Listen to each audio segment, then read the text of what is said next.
আসেন। আসসালামু আলাইকুম। যান গিয়ে বসেন পাশে পাশে। উনি আমার বাবার ছেলে।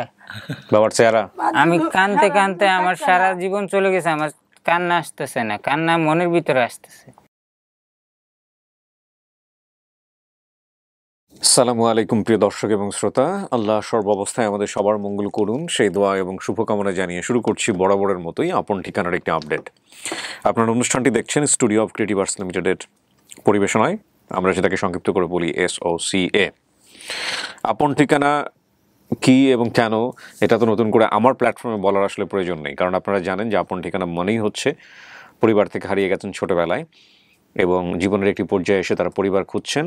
অল্প কিছু তথ্য তাদের মনে আছে, সেই সব আংশিক এবং অসম্পূর্ণ তথ্যের আলোকে আমরা পরিবার খুঁজে থাকি এবং আমরা দুই ধরনের ভিডিও এখানে ধারণ করি। প্রথমত যখন ভিকটিম আসেন তিনি তার মেমোরি থেকে এটা বলেন এবং তারপর বলার পরে আমরা সেই সব তথ্য নিয়ে আপনাদের সামনে হাজির হই।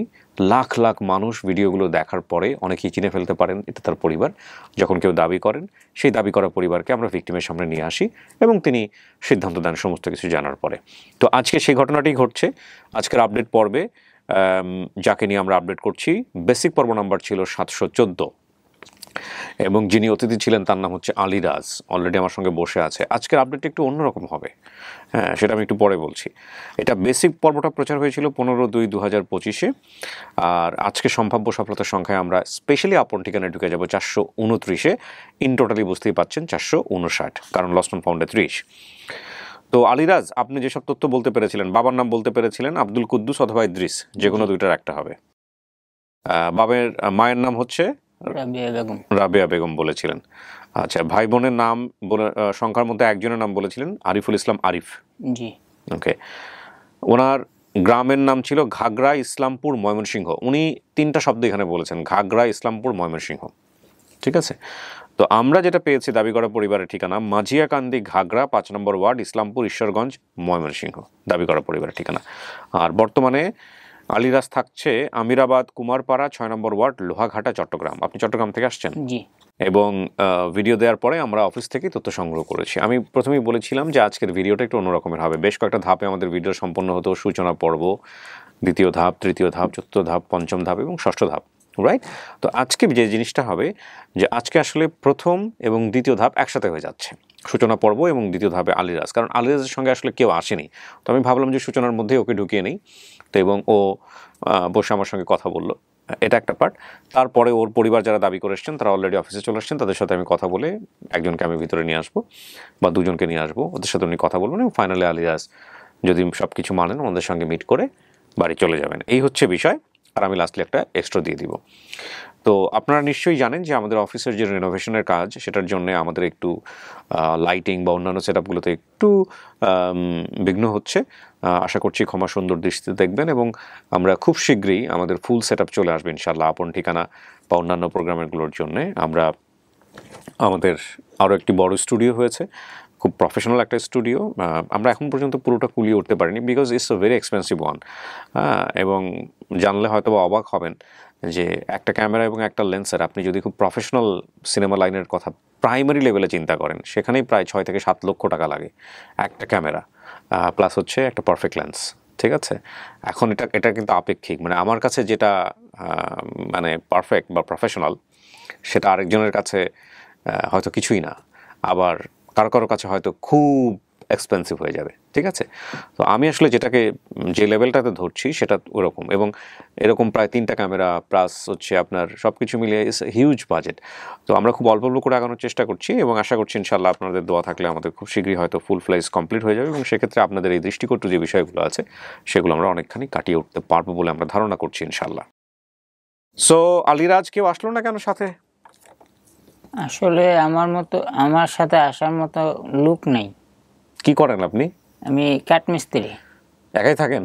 না না, আমি চট্টগ্রামে থাকি। বিয়ে শাদী করছেন? হ্যাঁ, বিয়ে করছি। লোক নাই কি বললে? বউ সাথে করে নিয়ে আসতেন? হ্যাঁ, অসুস্থ। ছেলে মেয়ে? মেয়ে একটা। মেয়ের বয়স কত? মেয়ের বয়স হচ্ছে আপনার 17 মাস রানিং। 17 মাস মাত্র? জি। এই কাঠমিস্ত্রি কাজ করে আপনার সংসার চলে? জি, ইনশাল্লাহ চলে। আপনি কি শারীরিকভাবে সুস্থ আছেন? হ্যাঁ সুস্থ আছি। নাকি একটু অসুস্থ মনে হচ্ছে দেখে? না কেন জানি না, আজকে আমি কালকে থেকে যখন বাড়ি থেকে আসতেছি হঠাৎ খুশি খুশি লাগতেছে আচ্ছা, মনের মধ্যে। খুশি খুশি লাগতেছে। হ্যাঁ খুশি খুশি লাগতেছে। বয়স তো আনুমানিক, জি বলেন। হ্যাঁ, বয়স দিয়েছেন 28 বছর, হারিয়েছেন তো প্রায় 7 বছর, প্রায় আজ থেকে 21 বছর 22 বছর আগে। জি। কিছু মনে আছে বাবা মার চেহারা, কারো কথা কোনো কিছু মনে আছে? আমার মনে আছে এতটুকু যে আমার ভাইয়ের চেহারাটা আর আমার চেহারাটা মিল। আপনার এই আরিফুল ইসলাম আরিফ। হ্যাঁ, আর আমার বাবার ছিল গুছি দাড়ি। গুচি দাড়ি মানে ছোট দাড়ি এটাকে বলে, অল্প অল্প দাড়ি। অল্প দাড়ি। দেখা যায় কি হয়। আর আপনি এখানে যেটা বলেছিলেন যে ছোটবেলায় আপনার বাবা মার ঝগড়া হয়েছিল, হ্যাঁ তারা চট্টগ্রামে চলে আসে, বাবা আপনাকে নিয়ে চট্টগ্রামে চলে আসে। কিছুদিন পর বাবা খুব অসুস্থ হয়ে চট্টগ্রাম মেডিকেল হাসপাতালে ভর্তি হয়। বাবা মেডিকেলে 3 মাস থাকার পরে বাবা ওখানেই মারা গেছে। তখন আমি কান্না করছিলাম দেখে এক ভদ্রলোক পেয়ে ওনার বাসায় কক্সবাজারে নিয়ে যায়। আমি সেখানে বড় হয়ে সেখান থেকে নিজ পরিবারে ফিরতে পারিনি। তার মানে আপনার বাবার লাশ আদৌ বাড়ি গেছে কিনা এটা নিয়ে সন্দেহ আছে। আমি জানি না কি কোন জায়গায় যে ওনাকে দাফন করা হয়েছে।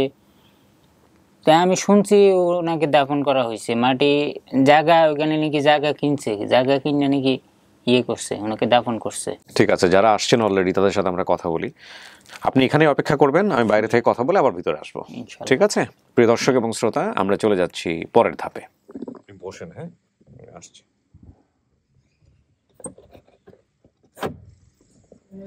আসসালামু আলাইকুম। বসেন বসেন প্লিজ, লাইটের ব্যবস্থা করো। কেমন আছেন আপনারা সবাই? ভালো আছেন, জি। একটু পরিচিত হই, হ্যাঁ আপনার নামটা একটু বলেন। আমার নাম মুসলমান হামিদা।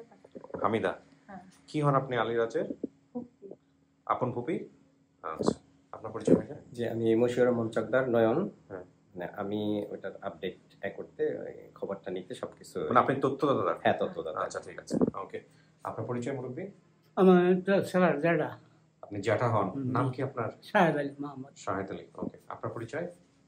আমি হচ্ছে ছেলের ফুফা ফুপা মোহাম্মদ আব্দুল সালাম। আব্দুল সালাম। তার মানে এখানে জ্যাঠা বলতে আপনার ভাই, তাই না? আপনার ভাই যে ওর বাবা, কি নাম ছিল ওর বাবার? ইদ্রিস। ইদ্রিস। ইদ্রিস হলো একটু হজুর হওয়া ডাক্তার। আপনার ভাই মারা গেছে? মারা গেছে জি। লাশ পাইছেন? না। তার মানে তো মিলে গেল সবকিছু। চিরকাল। তা আপনি জানলেন কিভাবে লাশ কোথায়, নাকি ভিডিওর মাধ্যমে জানলেন? না হ্যাঁ, এর আগে জানতেনই না? না আগে জানতাম জানতেন? পুলিশের খেলা নিয়ে থাকা। কি জানতেন? হ্যাঁ, ছেলের হতা কয়ে তার বাপ যে মৃত্যু হয়েছেন আগে তারা খবর পাঠাইছিল। পাইছে? কিভাবে পাইছে? পাইছে এই যে এই দেশের লোক ব্যবসা করতো যে, হ্যাঁ, যেটা তারা কইছে। তারা এসে কি বলছে? বলছে যে বলে আরিফের বাপ মারা গেছে। তো লাশ পাইছে? লাশ তারা কান কাউন করে গুরুস্থানে মারি দিয়েছে। কোন গোরস্থানে আপনি জানেন? আপনার ভাইয়ের না, মাটি? তারা কইছে। তারা বলছে, আপনারা বলার কথা শুনছেন, কিন্তু আপনারা জানেন না কোথায় মাটিটারে কিছু না, হয়েছে। গেছিন যারা তারা দেখাইছে না কইছে না। খুঁজতে গেছিল। আপনি খুঁজতে গেছিলেন? চট্টগ্রাম গেছি। চট্টগ্রামে আপনি যে গেলেন, কে খবর দিল আপনারা এসে? ওই এই যে আমরা এলাকার লোক যে তাই হেরা কইছে তোর ভাইয়ের তো জন্টিরিজিন। হ্যাঁ। হ্যাঁ তো মারা গেছে। তারা খবর হাইলে যাইতে দেখতে, মানে আমরা গেছি গিয়ে দেখি তারা মাটি চালি যাচ্ছে। শরীরও খাইছি না আর বাপেরও খাইছি। তো মানে আমরা কইছি তো আমরা একটু দেহা হয় আমরা নিতাম না। হ্যাঁ, বাদে আমরা দেখাইছিল, আমরা 2 দিন লাদ ঘুরে ঘুরে তাই হচ্ছি। হ্যাঁ বেলা তো মোবাইল নেই, আমি বলে যোগাযোগ নাই, মনে হইতেছে যে 18-19 বছর হয়েছে এরকম। হ্যাঁ তো অতটুক মা কই তখন? হ্যাঁ মা তো ভৈরব, আমার ভাই ভৈরব বিয়ে করছি। আলীরাজের মার সাথে রাগারাগি হয়েছে, এই জন্য তো রাইখা চলে আসছে। আচ্ছা, আর ভাইটা কই আলীরাজের? হ্যাঁ আলীরাজের ভাই তো এটা তো আপন ভাই না, এটা তো তার মালে আমার ভাইয়ের কাছে শাদি হয়েছি। ও অতটুক শান আছেন। আর আলীরাজ হয়েছে আমার ভাইয়ের। আচ্ছা আচ্ছা। আলীরাজের কোনো ভাইও নাই, কোনো বোনও নাই, মাও নাই, বাবাও নাই। মা তো আছে, মা যেমন আরিফের আব্বার করে আমার কাছে। ও ওইখানে বিয়ে শাদী করে? হ্যাঁ, খোঁজ খবর দিছিলেন আপনারা?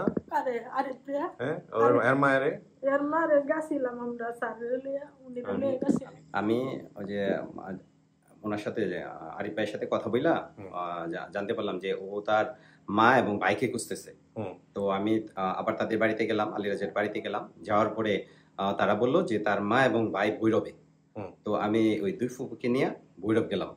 ভৈরব যাওয়ার পরে অনেক খুঁজছি, খোঁজাখুঁজি কইরা তারপরে 1-2 ঘন্টা খোঁজাখুঁজির পরে শেষে পাইলাম আর কি, ওই বাড়িটা পাইলাম। না বাড়িটা পাইলাম। বাড়িটা পাওয়ার পরে ওই বাড়িতে বসলাম, বৈশা ওর ভাইয়ের সাথে কথা বললাম, ওই আরিফের সাথে কথা বললাম আর কি, এবং কনফার্ম হইলাম যে ওইটাই তাদের পরিবার। এবং আরিফের সাথে কথা বলার পরে আরিফ বিস্তারিত বললো আর কি, যে তার মার আগে কি সম্পর্ক ছিল, তারপরে পরবর্তীতে কখন ওই যে ইদ্রিস বা ফজলুর সাথে কখন আলিরাজের বাবার সাথে বিয়ে হয়েছে, ওই বিস্তারিত ঘটনাটা পরে আর কি আমরা ওইখান থেকে নিশ্চিত হইলাম আর কি, যে ওইটাই আলিরাজের নানার বাড়ি।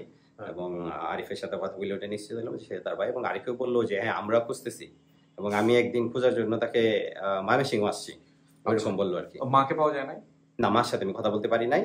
জিজ্ঞেস করেন নাই যে আরিফ বললো সে ঢাকাতে, ওই যে আলিরাজের ভাই যে আরিফ, সে ঢাকাতে চাকরি করে, আর তার মার বাড়ি হলো পঞ্চগড়। মানে ওনাদের তো কাউকে আনতে পারলেন না? এখানে একটু আমি, আলিরাজের মার প্রথমে বিয়ে হচ্ছে পঞ্চগড়ে। আচ্ছা। ওইখানে আরিফুল ইসলাম, আরিফ নামে একটা ছেলে হয়। যখন ওর বয়স 6 বা 7 বছর বয়স, তখন আলিরাজের মা, আলিরাজের মা এবং ওই যে আরিফের বাবা যে ছিল ওনার সাথে ডিভোর্স হয়। ডিভোর্স হওয়ার পরে আলিরাজের মা সেই আরিফকে নিয়ে উনি ওনার বাবার বাড়িতে আসে, সেটা হচ্ছে ভৈরব। তারপরে আলিরাজের বাবার সাথে আলিরাজের মার বিয়ে হয়। বিয়ে হওয়ার পরে আলিরাজের জন্ম হয়। আলিরাজের জন্ম হওয়ার পরে আলিরাজ জানতো যে এই আরিফুল ইসলাম আরিফ হচ্ছে আপন মায়ের পেটের ভাই, এবং এটা উনি মনে করতো যে মানে একই ভাই আর কি, মানে একই রক্ত। আমার প্রেক্ষাপট দরকার নেই, আপনি আমাকে শুধু বলেন যে আপনি কোন মার সাথে কথা বলতে পারছেন? জি, আমরা কথা বলছি। মা আসার জন্য আগ্রহ পোষণ করছে? আগ্রহ পোষণ করেনি।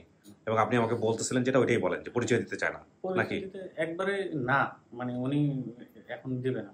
আচ্ছা, ওকে ফাইন। আর যে ভাইটা আছে, সৎ ভাই, জি উনি ওনার সাথে কথা বলছি, উনি ঢাকায় আছে, ওনাকে সাথে কয়েকবার কথা হয়েছে, বলা হয়েছিল আজকে তারিখ পর্যন্ত দেওয়া হয়েছে, কিন্তু উনি মেসেজ বা ফোন রিসিভ আগ্রহ পোষণ করে নাই।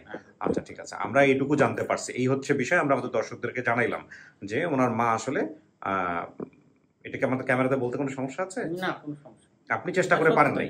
হ্যাঁ, আপনি চেষ্টা করে পারেন নাই, উনি আলটিমেটলি আগ্রহ দেখায় নাই, মূল কথা হচ্ছে এটা। আমরা কিন্তু ভাই প্রথমে তথ্য পেয়েছিলাম হচ্ছে ভিডিও ছাড়া 2 দিন পরে, 17 ফেব্রুয়ারিতে সাইফুল ইসলাম নামে এক ভদ্রলোক কমেন্ট করে, উনি মূলত হচ্ছে বাবার পরিচয়টা বের করে দেয়। আচ্ছা। কিন্তু আমরা যখন এই যে চাচাদের সাথে কথা বলি বা চাচাতো ভাইদের সাথে কথা বলি, তখন জানতে পারি যে আলিরাজের মা এবং আলিরাজের ভাই ওইখানে নেই। আচ্ছা। তো পরে এই ভদ্রলোকের সাথে আমার কথা হয়। কিভাবে কথা বলেন? উনাকে পেলেন কিভাবে? উনি একটা কমেন্ট করে, মানে আমি নক দিই। আচ্ছা, আপনি এটা জানলেন কিভাবে আমাকে একটু বলেন। যে আমি আপনার একজন নিয়মিত ভিডিও দেখি, দেখার পরে ওই ভিডিওটা আমি একদিন দেখলাম যে ময়মনসিংহ ইসলামপুর গাগড়া।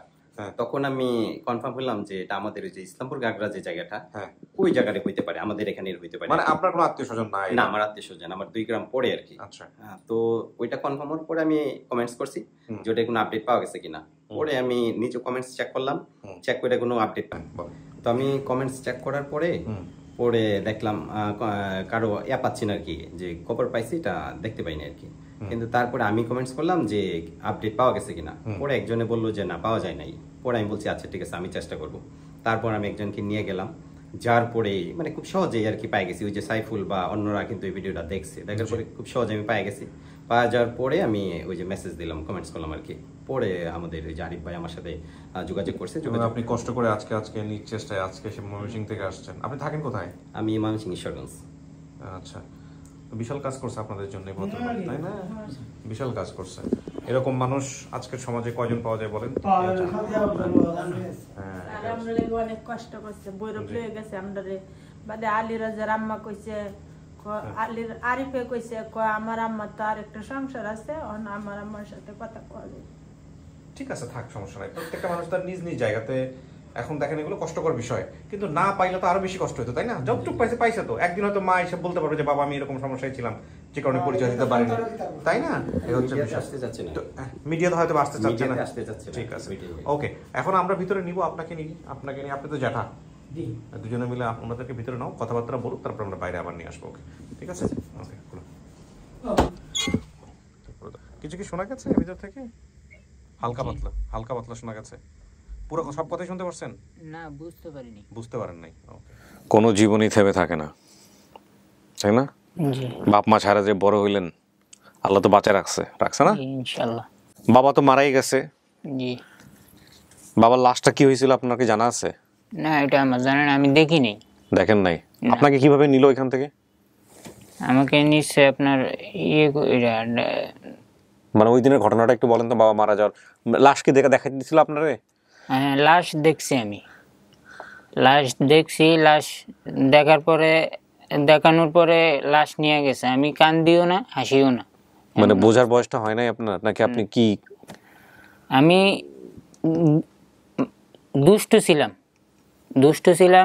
এই চট্টগ্রাম মেডিকেলে কি করতেছি, আমি প্রতিদিন স্যান্ডেল নিয়ে খেলাধুলা করি, প্রতিদিন।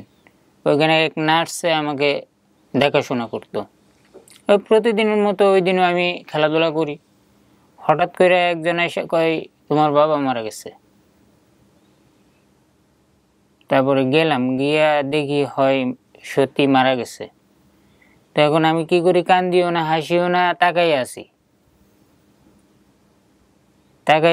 এরপরে কি করি, পরে যখন লাশ নিয়ে চলে যাইতেছে, এরপরে কান্না করতেছে আমি। এর আগে কোনো কান্না করি নাই। বাবাই আদর করতে বেশি? কিছু মনে পড়ে? বাবা বাড়িতে তো থাকতো না তো। হ্যাঁ। যা পাইছি মায়ের আদর পাইছি। বাবা তো চলে গেল এভাবে, আপনারা নিয়ে আসলো জানি কে ওইখান থেকে? ওইখান থেকে ওই মোহাব্বত মিয়া নামে একটা আছে, জমিদার আর কি, উনি নিয়ে গেছিল এই ডাক্তারের কাছ থেকে। এই মোহাম্মদ মিয়ার লগে আপনার সম্পর্ক আছে এখনো? চিনেন আপনি? উনি কোথায় থাকে? হ্যাঁ, ওনাকে চিনি। উনি বেঁচে আছে? উনি বেঁচে আছে। উনি বলতে পারে যে কি হয়েছিল এখানে? ওইখানে কি হয়েছিল উনি বলতে পারবে। জিজ্ঞেস করছিলেন কোনোদিন ওনাকে? হ্যাঁ, উনি বলছিল এই আপনার ছিনতাইকারী ধরছিল, ওনার ফোন নাম্বার আছে, আপনি চাইলে। ছিনতাইকারী কে ধরছিল ওনাকে? না, আমাকে। আপনাকে ছিনতাইকারী ধরছিল ওইখানে? হ্যাঁ, ওইখানে। মানে কে নিয়ে যাবে এখান থেকে আপনাকে নিয়ে এরকম? যাবে, এরকম। তারপর? উনি নাকি ওই টাইমে উনার পুলিশ প্রশাসনের সাথে একটা যোগাযোগ ছিল, কানেকশন ছিল। কারণ ওই টাইমে উনি নাকি, আমি যতটুকু শুনলাম আর কি, উনি নাকি এই পুলিশের ট্রেনিং নিতেছিল। তাইলে ওনার সাথে পুলিশের একটু থাকবে না, এরকম নাকি উনি বলল যে পুলিশ নিয়ে করছি, ওদেরকে তাড়াইছি, এরকম বললো আমাকে। বলে আপনাকে ওখান থেকে নিছে? আমাকে নিয়ে তো উনি পালে নাই? পালছে? উনি পালছিল। আচ্ছা, উনি পালছে। আমি তো আগে বললাম যে আমি একটু দুষ্টু আছিলাম। হ্যাঁ। তাহলে দুষ্টামিতে পোলাপাইনরা তো কিছু সময় এদিকে যাবে, কিছু সময় এদিকে যাবেই। ওইটা ওরা সহ্য করতে পারে না। আচ্ছা, তো কি করছে? এরপরেও কিছু কয় না, আমাকে হাফেজ খানায় দিছিল, ওইখানে খতনা করাইছে। ওইখানে আমাকে বাড়িতে খতনা করাই নাই। আচ্ছা, আপনি হাফেজও হননি? না, হাফেজও হয়নি। ওকে। এরপরে গিয়া আমি কি করছি, বেশি মায়ের দূর করতো। এই মায়ের সুরে আমি ওইখান থেকে পালাইয়া গেছিলাম আবার। এরপরে আবার আইছি কিছুদিন পরে। এরকম চলতে আছে। ওই আমি করছিলাম, পরিচয়পত্র করছিলাম। পরিচয়পত্র যখন চাইছি, আমার পরিচয়পত্র দেয় না। ঠিক আছে, দেখেন আপনার জন্য আজকে যারা আসছে ওদের সাথে কথাবার্তা বলেন। বাবা তো নাই, আপনি জানেনই। জি, দুজনকে পাঠিয়ে দাও ভিতরে। এই লোক কি বলতে পারবে আপনার বাবার কবর কোথায় হয়েছে? উনি বলতে পারে। উনি বলতে পারে। তোমার কাছ থেকে জেনে নিন বাবার কবরটা কোথায় হয়েছে, আপনার তো জানা উচিত ছিল। আমি জিজ্ঞেস করছি, বলে না। উনি বলে যে ওইখানে কবর দিছি। আসেন, দেখেন কার আসছে। আসেন। আসসালামু আলাইকুম। যান, গিয়ে বসেন পাশে।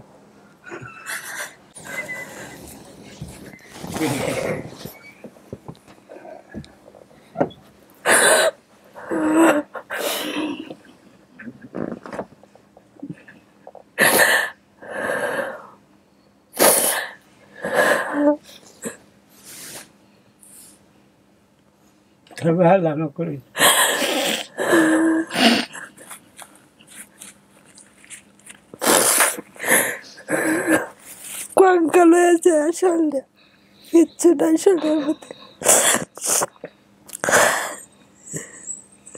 তুমি আমার চিনো না?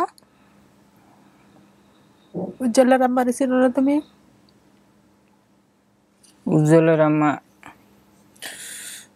তো তুলন্দ তুমি যাইতা না শুরু যে আসলা হ্যাঁ তখন কারবার যেতা আমার একটা বন্ধু আছিল, গান্দা নাম ভুলে গেছি আমি। সব বললে গেছো তুমি? হ্যাঁ এগুলো ভুলে গেছি, আমার বন্ধু বান্ধব এগুলো আমি ভুলে গেছি। আমার কিন্তু সাহেব এলা গেলা তো তোমার যেটা সাহেব চিনো না তুমি? উনি আমার বাবার শেখা। বাবার চেহারা? হ্যাঁ হ্যাঁ, তাহলে তো এটা আপনার জ্যাঠা, মানে হচ্ছে আপনার বাবার বড় ভাই। উনি আমার বাবার চেহারায় মিলে, তবে কিন্তু দাড়িতে মিলতেছে না। দাড়িটা এই পাশে একটু বেশি আছে। দাড়ি দিকে আমার মতো, আপনার মতো আর কি। দাড়ি আপনার সাইডে কম আছে। তা তুমি তুমি যে তোমার বাবার লগে আসলা, হ্যাঁ বাদে তুমি হারার লগে দাঁড়ার লগে গেলে হারার লগে কইতাল না বলে আমি তো বাচ্চা আমার তো শাসা জানা হুহু এটা আছে তবে বাচ্চাই তুমি মানুষের নি তুলসীর মানে গেলা ঘরে তখন আমি কি করবো বুঝতেছি না। তোমার বাপ যে মরে গেছি ধরে তুমি কইতাছিল না বলে আমি যাইগা তোমরা লগে আমার লয়ে যাও, তুমি খানতেছিল না? তুমি মানুষের লগে গেছলা ঘরে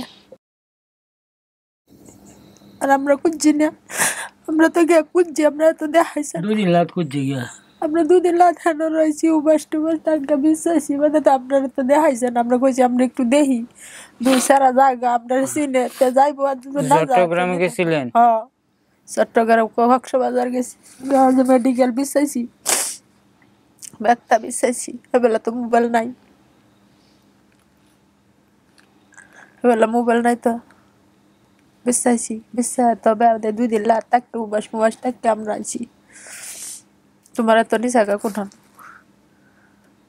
তুমি তো কামতা বলে আমি তো যাইতাম না, আমি বাজে আমি যারা আমার লগে আজ যারা হেন লগে গেছলাম না তুমি, এটাও মনে নাই কিচ্ছু মনে নাই? মনে গেছেন সার্জারি আজ হ্যাঁ না আমি আর আমার বাবাই তো গেছিলাম শুধু চট্টগ্রামে। তোমার বাবা তো গেছিল, তোমার বাবা তো রোজার মধ্যে ইসলামপুরের মাদ্রাসা হত্যা মনে নাই? হ্যাঁ ইসলামপুর মাদ্রাসায় পড়ছি। রোজার মধ্যে বদ্যি দিছি পরে তুমি বাইত না, আর তোমার বাবা তো আগে গেছিল গিয়া বাদে মাদ্রাসা হওয়ার যখন ছুটি দিলছে পরে তো রাহেনের লগে তুমি গেলা, তুমি তো আতা নিশান আসলা, তোমার ভাই কয়ে দিছে যেগুলো কইতেছেন সব ঠিক আছে। শুনলো তোমার ভাই কয়ে দিছে রাহেনের লগে আমার সারাটা দে বাদে দে দিছি বাদে তোমরা রইছো, তোমার বাবা যে জন্টিস হয়েছিল গিয়া না বাদে জন্টিস হয়েছে বাদে মেডিকেল নিয়ে ভর্তি করছে, ভর্তি করলে আগে একদিন কবার আবার তুই জেলার ওইসে বেলা আমার সারা না খুললো বেলা। উজ্জ্বল কইতেছেন? উজ্জ্বলটা তুমি দেখছো না খুলো লইছ না শুরু যে আছি খুলো উজ্জ্বলরে আমি কুলে লইছি। হ্যাঁ তুমি তো গেছলা যে বাদ দিছি খাইছো বইয়া হুর বাড়ি আসি না তুলন্দর, ওটা আমার মনে নাই। তুলন্দর যে হুর বাড়ি গেছো তুমি তো আতা নিশান, তোমার দাদু হানো আছে, তোমার দাদু তো কান্দতে কান্দতে তোমার লেগে মরিয়ে গেছে, হুত করতে করতে নাতিন করতে করতে মরেছে, আমার তো দাদিও নাই। আমার দাদার বাড়িতে গাছ আছে নাকি? হ্যাঁ তো এই কি বলে কি গাছ? রেন্ডি গাছ? রেন্ডি কি কারে কয়? আমরা তরুণজা কই আর কি। তরুণজা এটা এই ভাষায় কি বলে জানি না এদিকে। আপনাকে দেখেন সবকিছু মিলছে কিনা? আপনার বাবার নাম ইদ্রিস, এটা মিলছে। আর ডাকতো হজুল হক। জি হজুল হক ডাকতো না, কিন্তু আমার ভাইয়ের মুখটা তো হ্যাঁ আপনার মায়ের নাম রাবেয়া বেগম না? মায়ের নাম রাবেয়া বেগম, ঠিক আছে। হ্যাঁ বাবার নাম হইছে কালেক আর হইছে মুসা। আপনার গ্রামের নামও কিন্তু মিলছে, যে ঘাগরা মিলছে, ঘাগরা মিলছে, ইসলামপুর মিলছে, ময়মনসিংহ, তিনটাই মিলছে। এটা বাদে আবার এটাও মিলছে যে আমি ইসলামপুর মাদ্রাসায় পড়ছি, ভর্তি করে দিছিলাম, ভর্তি করে দিয়েছিলাম। হ্যার বাপও নাই হ্যার মা। আপনার ভাইয়ের কবর কোথায় হয়েছে? ওকে যে ফার্স্ট নিছে ওইখান থেকে, চট্টগ্রাম থেকে যে নিছে, কি যেন বললেন, কি নাম ওনার? মোহাম্মদ মিয়া। মোহাম্মদ মিয়া। ওই মোহাম্মদ মিয়ার সাথে এখনো সম্পর্ক আছে ওনার সাথে একটু যোগাযোগ করে নিয়েন। উনি হয়তোবা জানবে যে কোথায় কবর হয়েছে। ওনার ফোন নাম্বার আছে, ওনাকে আপনারা নিজেরা যোগাযোগ করে নিয়েন, ঠিক আছে? আমি যোগাযোগ করলে হয়তো ভয় পেয়ে যাবে, এতদিন পরে কোথা থেকে ফোন আসলো, কি অবস্থা। হ্যাঁ, আপনারা নিজেরা যোগাযোগ করে জেনে নেওয়ার চেষ্টা করেন যে আপনার ভাইয়ের কবর কোথায় হয়েছে, চট্টগ্রামে কোথায় দিছে, ওটা উনি বলতে পারবে, ঠিক আছে? সাধারণত এই ধরনের লাশ হলে কোথায় কবর দেয় বেওয়ারিশ হিসেবে আমি জানি না। তোমার তো কেলা যে কয়বার দিছি এটা কেলা কি তা নাম এনের আছি আমরা এনে জি আমরা এনে লোক আছি। হয় এনে আমাদের এখানে লোক ছিল 3 জন না 4 জন। হারা বলে দিছে না কয়বার, হারা বলে টিহা দিয়ে কয়বার দেওয়া হয়েছে মানুষের হাতে হারা না হচ্ছে। আমার মনে হয় যে ওরাই ছিল আমাকে নেওয়ার জন্য, এরাই দিছে, ওরাই চিন্তাকারী বলে ইয়ে করছে। ও, ওদেরকে হয়তো ভাগাই দিছে চিন্তাকারী। এটাও হইতে পারে। আমরা গেছি স্যারকে হারি কইছি আমরা দেখাও, আমরা ছোট মানুষ, মা নাই বাপ নাই ভাই নাই বোন নাই, আমরা দেখি আমরা লগে জায়গাতে নিয়ে আমি কানতে কানতে আমার সারা জীবন চলে গেছে, আমার কান্না আসতেছে না, কান্না মনের ভিতরে আসতেছে। আমার সারা জীবন চলে গেছে, আমি পাথরের মতো হয়ে গেছি কানতে কানতে। আমি সারা এত দিন ধরে কাঁদতে আছি। তুমি যে কইছো কিন্তু কাউরে দেখাই নাই। শোনো কোন জায়গায় থাকো?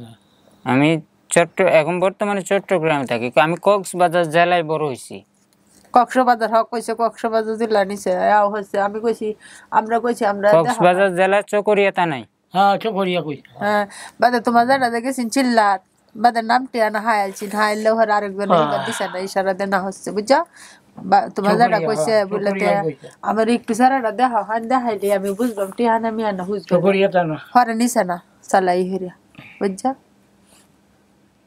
আচ্ছা তা তুমি যে শুনো ঈশ্বর বসেন চাচা বসেন, শেষ হয়নি আমাদের। ঈশ্বরঞ্জের নাম দুদু কইতা বলে আমরা তা না তো ঈশ্বরগঞ্জ ইসলামপুর তো কইলাই আগ্রা তো কইলাই আমার 3টাই মনে আছে। কদ্দুস আর আমার বাহের নাম ইদ্দিস, এটি তো আমরা মোবাইলে শুনছি। কদ্দুস তো তোমার আমার চাচা যে থাকতো আমরা লগের ইসাটা বন্ধ বাড়ি আছি না। হ্যাঁ তোমার আব্বা যে থাকতো বন্ধ বাড়িটা আছি না, তোমার বন্ধ বাড়িতে একটা হুফি আছি না। আচ্ছা আমাদের বাড়ির পাশে কি রেল লাইন আছে? তোমার নানার বাড়ির পাশে রেল লাইন, নানার বাড়ির পাশে bus line rail line bus line এই বাস লাইন এরকম করে গেছে, রেল লাইন এরকম করে সোজা গেছে। এটাই এই যে রেলে বাসে করেছেন কোচিন রেল আর বাস বাসের উঠে দিয়ে রেল গেছে। ওই যে রয়েছে তোমার নানার বাড়ি, ওটা নানার তোমার বাড়ি। নানি আছে আইজো ওইটাই আমার বাড়ি হিসাব করছি আমি। আপনাকে যেটা ঠিকানা দিছি ওইটাই আমি আমার বাড়ি হিসাব করছি। তাহলে আপনি মানতেছেন ওনাদেরকে ফুপু হিসেবে মানতেছেন, জ্যাঠা হিসেবে মানতেছেন? এখন মানতাছি ঠিকই, কিন্তু আমার ওখানে যাওয়াই লাগবো। যাবেন তো অবশ্যই, যাইয়া তারপরে ইয়ে করা লাগবো। এখন ওনাদের কথা আর আমার কথা সব দেখতেছি, আমার একটু ইয়ে হইতাছে না, সব মিলছে, সব মিলতেছে। তুমি তো কইছো আমার ভাই আরিফ, তোমার আরিফের তো তোমার মা লইয়া তোমার আব্বার কাছে বিয়ে হয়েছি, অতটুক সেন আছি। তুমি যে বেলা হেড হয় বলে তোমার মা রাবিয়া তো আমরা বাড়িতে আইসি ইসলামপুরের সবার মাঝে বেড়াইতো। আরিফ তো আমার বড়। আরিফ তো বড়, এটা বড় ঠিকই আছে। অন্য কোথাও থেকে নিয়ে এসে যদি বিয়ে বসে তাহলে বড়ই হওয়ার কথা, যদি আগের ঘর থেকে আসে তাহলে বড়ই হওয়ার কথা। তোমার বাহে বিয়ে বইছে আমার ভাইয়ের কাছে বিয়ে হইলে আর আরিফ তো তুমি যখন লইছো তুমি শিয়ান হইছো, তুমি অতটুক শিয়ান হয়ে হারাইছো, আরিফ তো অত বড় হয়েছে। বাদে তো আরিফে তো আমার আরিফের আব্বার ঘরে নিচে গা তোমার মারে, আর তোমারে তোমার বাবার কাছে দা দিচ্ছে আর লইয়া বেটারে আর মাত্র লইছে দোয়াচ্ছে বাঁধছে তোমার লইয়া আইয়ে না বাদে আমরা ভাই তোমার লইয়া আই আসছে বুঝছো। তুমি আমি একটা ঘরে লুকাইছিলাম, তোমার আমি আপনার প্রথম ভিডিওতে বলছিলাম মনে হয়। ঠিক আছে, এখন আমি একটু শেষ করি। আলিরাজ, যেটা হচ্ছে যে আপনার মাকে আমরা আনতে পারি নাই, উনি আসতে চায় নাই। আপনি যদি যোগাযোগ করতে চান গিয়ে যোগাযোগ করেন। আর কেন আসতে চায় নাই, কি অবস্থায়, কেন আপনার পরিচয় দিতে চায় না, বা সেটা আপনাদের ব্যক্তিগত বিষয়, বাট আপনি যা যা এখানে বলছেন সব পাওয়া গেছে, ঠিক আছে? সেই হিসেবে আপনার জ্যাঠা আসছে, আপনার ফুপু আসছে, আপনার বাবার দিককার রক্ত এরা। জি, আপনি কি মানতেছেন এদেরকে? জি ইনশাল্লাহ। ইনশাল্লাহ যদি মেনে থাকেন তাহলে আপনি আপনার পরিবার পাইছেন। জি। প্রিয় দর্শক এবং শ্রোতা, আমাদের আলিরাজও পরিবারে ফিরে পেল। বাইরের ফুপু বলতেছিল এরকম যে বাবা নাই, মা নাই, ভাই নাই, বোন নাই, ওর কেউ নাই। কেউ না থাকার মধ্যেও যে জ্যাঠা আসছেন, যে ফুপু আসছেন, এটাকে আমরা বড় করে দেখতে চাই, ঠিক আছে? আপনি একটা ছোট বাচ্চা, সে তার বাবা মারা গেছে হাসপাতালে, এসে বাবাকে কোথায় নিয়ে যাচ্ছে, তারপরে তাকে কোথায় নিয়ে যাচ্ছে, এই চিত্রটা যদি নিজের মতো ধারণ করতে পারেন তাহলে বুঝতে পারবেন যে আজকের এপিসোডে আমাদের যে পরিবার খুঁজে পাওয়াটা সেটা কতটা আনন্দের হতে পারে, কিন্তু এই আনন্দগুলো আসলে ওইভাবে অনুভব করা যায় না আমাদের এই এপিসোডের মধ্য দিয়ে। ঠিক আছে, অনেক ভালো থাকুন আপনারা। আমরা একটু শেষ করতে চাই, ভদ্রলোক যারা বাইরের যে দুজন বসে আছে তাদের সঙ্গে আমরা মিট করবো, তারপর ওখানেই শেষ করে দিব। আমরা এই পর্যায়ে পরের ধাপে চলে যেতে চাই। ওখানে আমার ভাইয়ের চেহারাটা বুঝছো,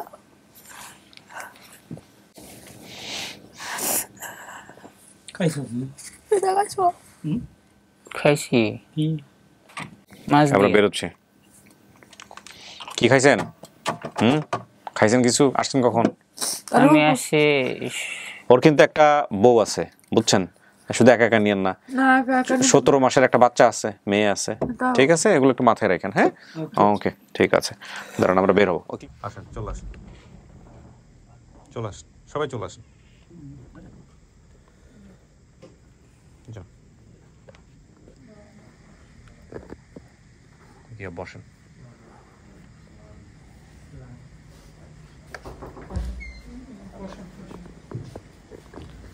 শোনেন, আমরা তো ভিডিও বানাইছি, ভিডিও বানানো তো সহজ কাজ, কিন্তু কঠিন কাজটা করছে এই ভদ্রলোক। আপনার এলাকার নাম শুনে এলাকায় গিয়ে আপনাদের পরিবারকে খুঁজে বের করছে এই যে ভদ্রলোক। সুতরাং পুরা ধন্যবাদটা ওনারই পাওয়ার, বুঝতে পারছেন? উনি সেই কষ্টটা করছেন। উনিও করছে, আরেক ভাই করছে, সাইফুল ইসলাম। হ্যাঁ, সাইফুল ইসলামও করছে। এই যে এই হচ্ছে আপনার ফুপা হয় না? ফুপা নাকি যেন, ওর সম্পর্কে কি হয়? হ্যাঁ, ফুফা। আচ্ছা, এই ফুপা হয়, সে আসছে আপনাদের জন্য। তো আপনি ওই যে বললাম যে ফোন দিয়া ওনার কাছ থেকে জানার চেষ্টা করেন যে আপনার বাপের কবরটা কোথায় হয়েছে, ঠিক আছে? ও হয়তো খুঁজলে তো বের করে ফেলতে পারবে। ভাই, আপনাকে অনেক ধন্যবাদ, আপনি কষ্ট করে আসছেন। হ্যাঁ, আমাদের জন্য এই কষ্টটা অব্যাহত রাখবেন, আপনারা চেষ্টা করেন বলে আমরা পাই। হ্যাঁ, যে আপনার ভিডিও আমার অনেক ভালো লাগে, আমি নিয়মিত দেখি, এই জন্যই। Thank you very much. আমি শেষ করে দিই, আমাকে একটু ধরো, আর সবাই মিষ্টি মুখ করবেন প্লিজ।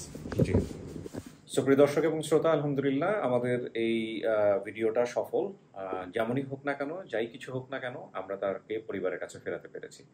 আর যারা তখন আমাদের সঙ্গে ছিলেন তাদেরকে ধন্যবাদ জানাচ্ছি। আমাদের হাতে আরও বেশ কিছু ভিডিও আছে, আপনারা দোয়া করবেন যেন সেগুলো আমরা খুব দ্রুত আপনাদের সামনে নিয়ে আসতে পারি। সবাই অনেক ভালো থাকুন, আজকের মতো এই পর্যন্তই। আসসালামু আলাইকুম।